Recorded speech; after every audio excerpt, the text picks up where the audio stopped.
আন্তর্জাতিক যোগ দিবসের দিন পশ্চিমবঙ্গ সরকারের রাজকোষের একটি বিয়োগের কাহিনী আপনাদের শোনাবো। এখন তো গজা প্যারার বিলির সিজন চলছে, যেখানে সেখানে মিষ্টির দোকানে যান, শুধু গজা ভাজা হচ্ছে আর প্যারা তৈরি হচ্ছে। আপনি জানেন এজন্য কত খরচা হচ্ছে রাজ্য সরকারের? 42 কোটি টাকা।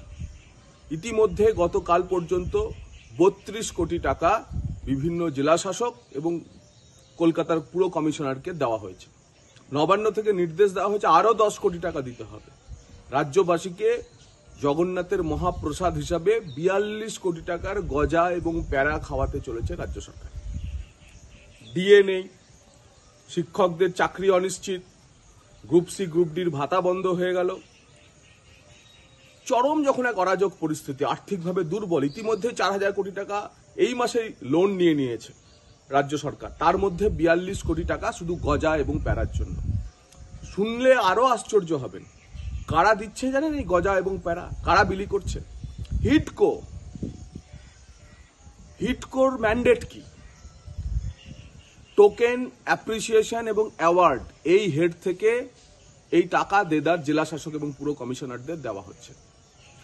হিটকো হচ্ছে হাউজিং ইনফ্রাস্ট্রাকচার ডেভেলপমেন্টের ম্যান্ডেট, অর্থাৎ সরকারের প্রমোটার, সরকারের ডেভেলপার। তার কাজ বাড়ি বানানো। তাও মেনে নিলাম যে মন্দির না, জগন্নাথ কালচারাল সেন্টার নামে হিটকো না হয় একটা বাড়ি বানিয়ে দিয়েছে, একটা মন্দিরের নাম দেওয়া হয়েছে তাতে।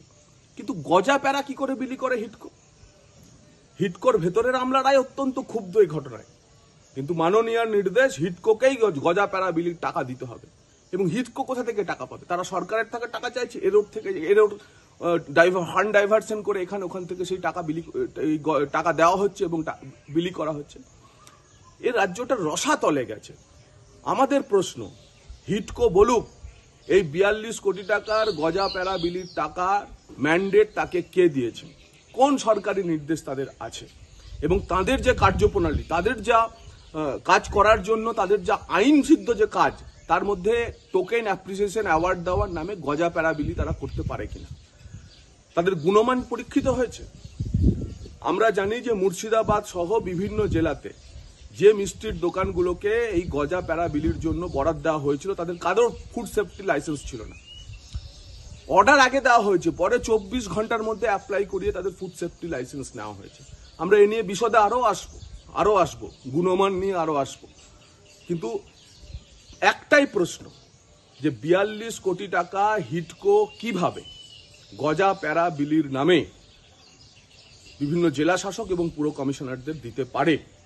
এই অধিকার কি হিটকোর আছে? প্রয়োজনে হিটকো যদি জবাব না দেয়, সরকার যদি এর ব্যাখ্যা না দেয়, আমরা হিটকোকে আদালতে টেনে আনবো।